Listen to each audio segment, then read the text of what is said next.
তোর কথা চ্যানেলে সকল শ্রোতাবৃন্দতে জানাই স্বাগত।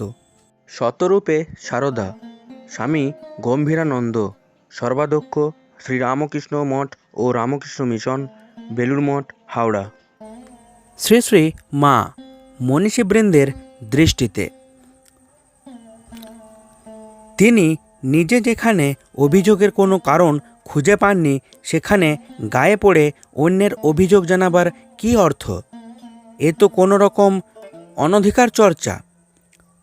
ম্যাক্স মুলার শ্রীরামকৃষ্ণ ভক্তমণ্ডলী অথবা অন্য কোনো সূত্র থেকে এ ধরনের অভিযোগ আর পাননি। সুতরাং এটিকে একক এবং বিচ্ছিন্ন একটি দৃষ্টান্ত বলে ধরে নেওয়া যায়।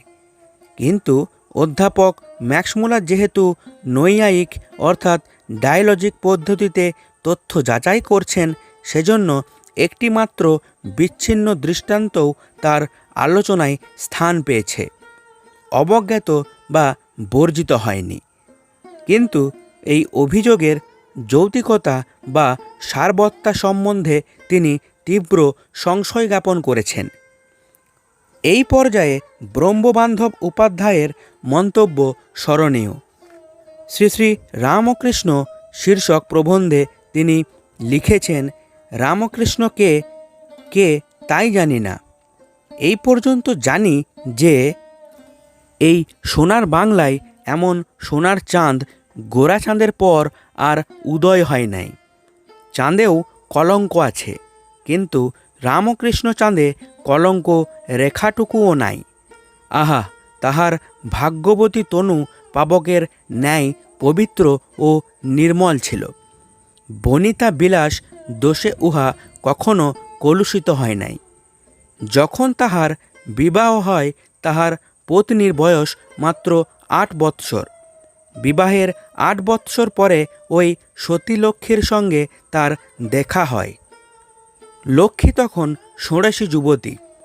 রামকৃষ্ণদেব ওই লক্ষ্মীকে বিধিমতে পূজা করেন ও নিজের জপের মালা তাহাকে উৎসর্গ করেন।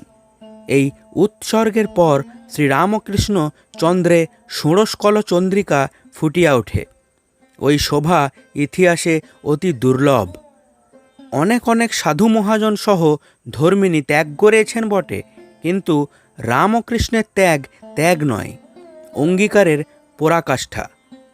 চন্দ্রমা ছাড়া যেমন চন্দ্রিকা থাকিতে পারে না, তেমনি মা লক্ষ্মী আমাদের এই ষোড়শী পূজার দিন হইতে শ্রীরামকৃষ্ণ শশীকে বেষ্টন করিয়া চন্দ্রমণ্ডলিকার ন্যায় বিরাজ করিতে লাগিলেন।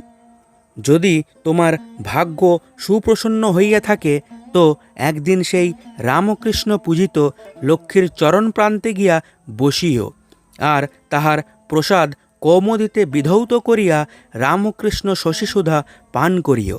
তোমার সকল পিপাসা মিটিয়া যাইবে। ব্রহ্মবান্ধবের এই কবিত্বপূর্ণ মন্তব্যের মধ্যে দুটি জিনিস অনুধাবনযোগ্য।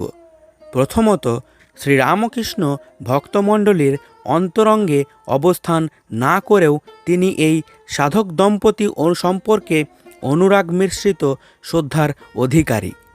দ্বিতীয়ত, তার শ্রদ্ধাসত্ত্ব উক্তির মধ্যেই চকিত উদ্ভাসে শ্রীরামকৃষ্ণ এবং শ্রী শ্রী মায়ের পারস্পরিক সম্পর্কের নিহিতার্থটুকু প্রতিফলিত হয়েছে।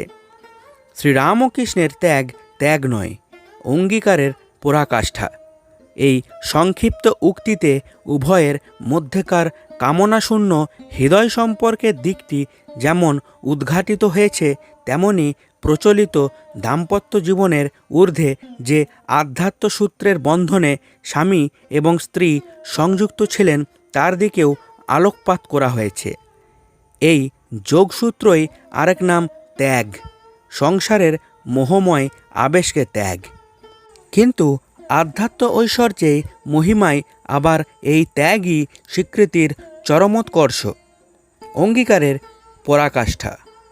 সেকালের দু একটি সাময়িক পত্রিকাতে শ্রী শ্রী রামকৃষ্ণের তিরোভাবের পর তার সম্পর্কে যেসব মন্তব্য করা হয়েছিল, তাহাদের মধ্যেও প্রাসঙ্গিকভাবে দৈহিক সম্পর্কহীন উভয়ের দাম্পত্য জীবনের উল্লেখ করা আছে। বোঝাই যাচ্ছে শ্রী শ্রী মায়ের জীবন ও বাণী স্বতন্ত্র মূল্য সম্বন্ধে বুদ্ধিজীবীগণ তখনও খুব মনস্ক হননি। এর প্রধান কারণ শ্রীরামকৃষ্ণের মতো শ্রী শ্রী মায়ের জীবন ও কর্মধারা তখন আলাদাভাবে প্রচারিত হয়নি। তিনি অনেকখানি লোকচক্ষুর অন্তরালে নীরবে প্রধানত শ্রীরামকৃষ্ণ ভক্তমণ্ডলীর এবং নিজ স্বামী এবং পিতৃপরিবারের মধ্যে আপনার কর্মশক্তিকে নিয়োজিত রেখেছিলেন। কাজেই স্বামীর সাধনায় সহধর্মিণী হিসেবে তার অবদান বা গুরুত্বের কথাই এই পর্বের লেখাগুলিতে প্রাধান্য পেয়েছে। ঈশ্বর কথা চ্যানেলের পাঠ আপনাদের ভালো লাগলে লাইক, শেয়ার ও সাবস্ক্রাইব করবেন। ধন্যবাদ।